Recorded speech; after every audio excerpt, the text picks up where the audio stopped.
Good morning guys. Magluluto tayo ng kalderetang buto-buto ng baboy. Siyempre ang sahog, bawang sibuyas, tapos kamatis at 2 pirasong reno. Ayan, ikukutsa ko muna yung buto-buto. Ikukutsa natin muna yung buto-buto bago natin ililisa. Ayan. Kukutsa muna natin.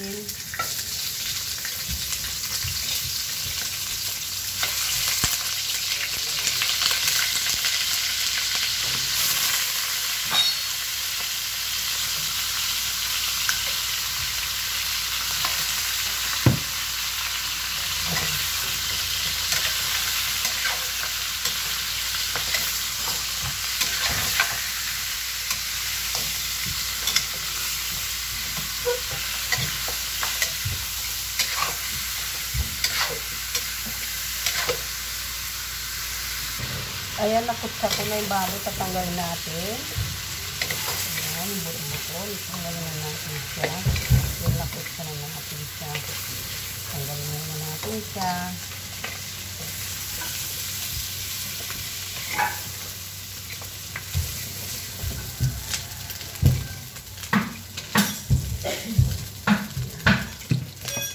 Siyempre, ihulog natin ang sibuyas.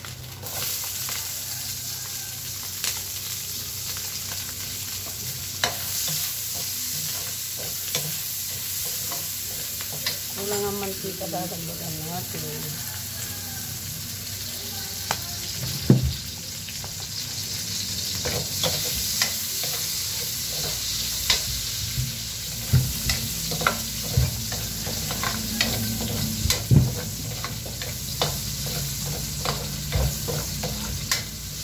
Ayan. Tapos ihulog natin ang bawang.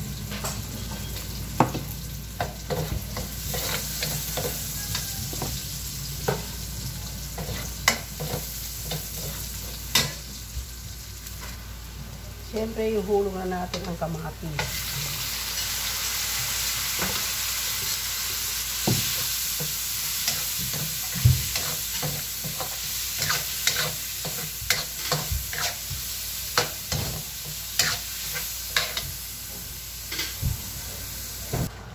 Ayan, nilagay ko na yung mga ricado.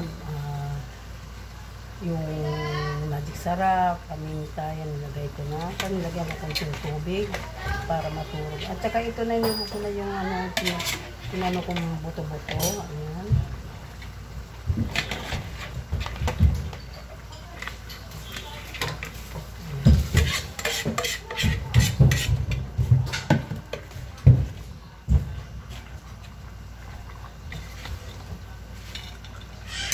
Halo-haloan natin.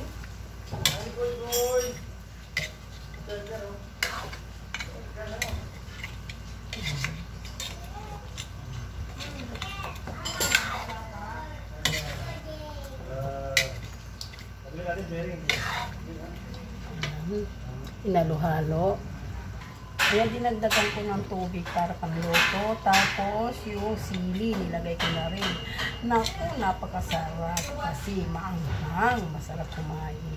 Mamaya ko na lang ilalagay yung reno kapag ano na siya.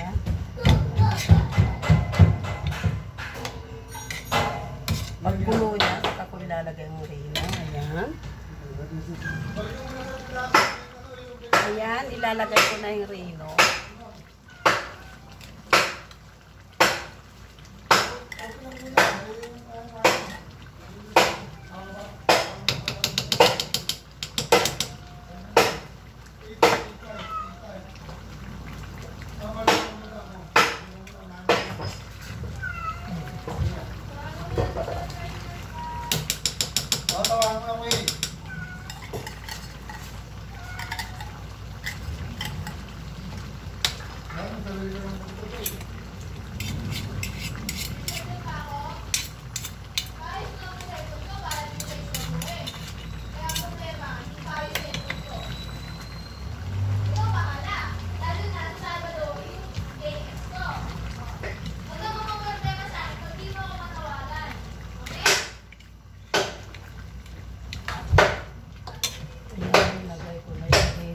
halo-halo. Nakita nyo guys? Ayan ang kaldereta namin. Simpleng kaldereta ng baboy. Hindi na maraming sahog. Ito yung paborito ng asawa ko yan luto. Ayan ang tinuro na sa asawa ko. Paano magluto ng kaldereta na wala nang masyadong maraming sahog-sahog. Simple lang. Kamatis lang at rino. At syempre siling labuyo lang nilagay namin. Huwag na makupa. Para masarap. Ayan. Kaya lang patitikim ko sa kanila kasi ako hindi ang lasa nila. Iba yung lasa nila, iba yung lasa ko. Lasa nila maalat, ako lasa ko hindi maalat. Ayan. Ayan, luto na yung aking kalderetang buto-buto ng baboy.